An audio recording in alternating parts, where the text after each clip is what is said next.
Zdravím vás, Holíčania, alebo Holíčané, jak chcete. Rozhodol som sa rozprávať po slovensky, lebo tak sa to na kameru má. A chcem sa vám predstaviť. Volám sa Igor Bartošík. Vyrastal som tu na Šifelke, v Holíči. V pozadí je môj rodný dom v podstate. A chcem vám o sebe niečo povedať. Najprv sa chcem ospravedlniť, lebo nemám skúsenosti s vystupovaním pred kamerou. Stále si to trénujem. Dúfam, že mi to pôjde lepšie a lepšie. Mám tu aj ťahák, aby som vedel, čo vám mám povedať. Najprv len v krátkosti. Pochádzam z pomerne veľkej rodiny, sme traja bratia, vyrastal som tu, chodil som tu do školy, na základnú, na novú a vlastne tu sme trávili detstvo s mojimi bratmi, s kamošmi, s kamoškami, tu sme vyrastali a robili všelijaké skopičiny ako decka. Máš akým? Skôr brátu. Teraz sa presunem, ukážem vám, ako sa hrávali.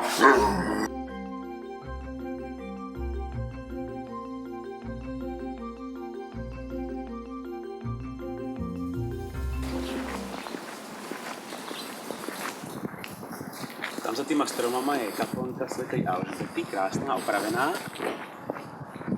Tu sme chodívali na čerešne, tie už sú vymrznuté, staré. A tadiaľto sa jede na Vrádište po Poľňačke až k Chvojnici.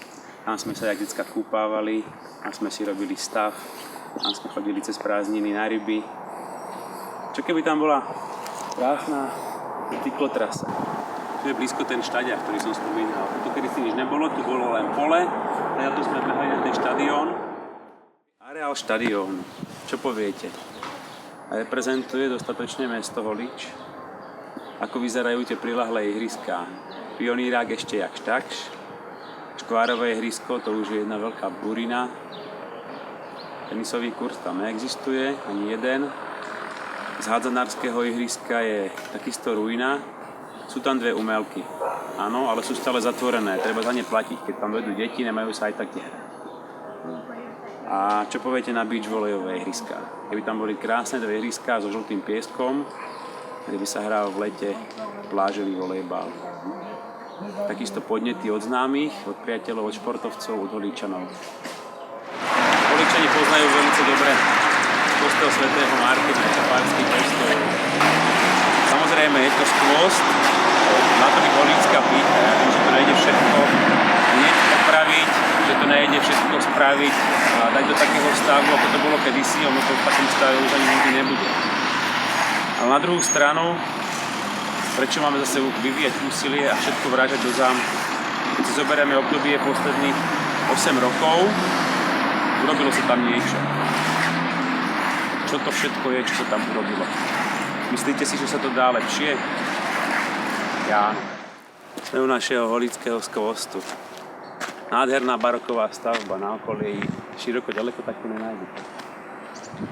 Ja som nemohol ísť spredu, ja sa nemôžem na ten val pozerať. Je mi úplne do plaču, keď to vidím.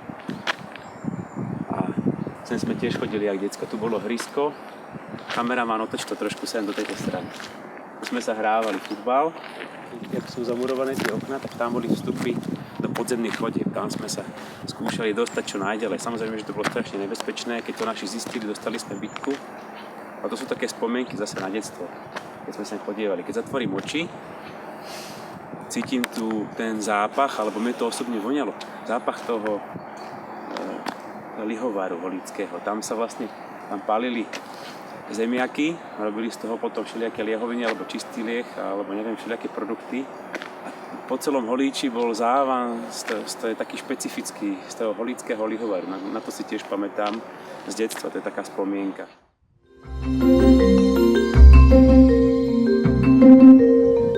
V pozadí vidíme krásnu novostavbu. Je to hospic Jesenia.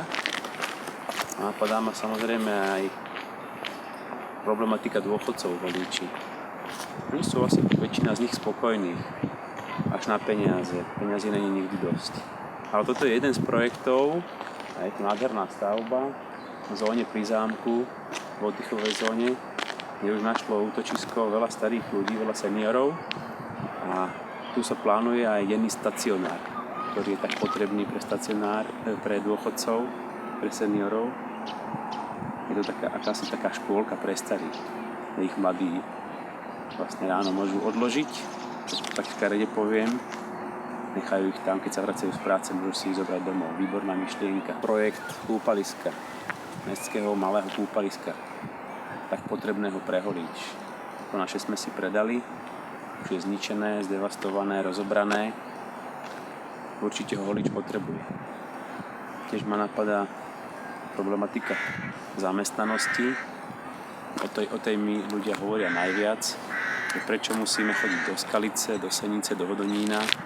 Sú tu nejaké pracovné miesta a vďaka tým podnikateľom, ktorí tu sú, neutiekli a majú chuť a zamestnávajú ľudí z Holíča a z okolia.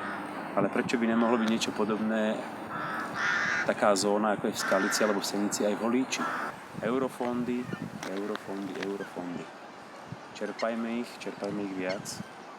Dá sa to lepšie. Sme u kostola Božského srdca. Je to takisto jeden zo kostolov Holíča, ale ja chcem postúpiť trošku ďalej. Na tejto strane hore. Je tá nenápadná kaplnka. Je to loretánska kaplnka. Je to jeden zo kostolov Holíča a je to vlastne najstarší kostol v Holíči.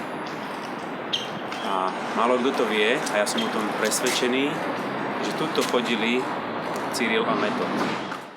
Holíč má obrovský kus histórie. Nielen z náboženskej stránky, z náboženského pohľadu, ale aj z kultúrneho. Je to predsa cisárske mesto.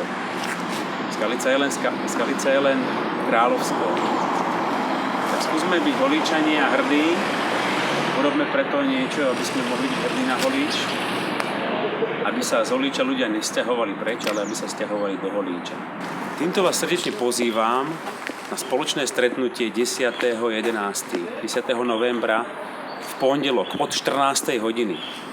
Od 14. hodiny túto kúsok dole na námestí bude verejná rozprava, diskusia, budem tam ja s mojimi priateľmi, známymi, s kandidátmi na poslancov a všetkých vás srdečne pozývam.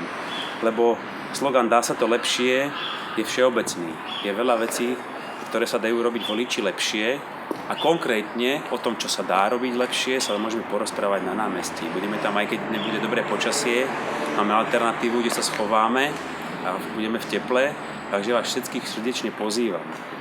Dá sa to lepšie, tak robme veci lepšie.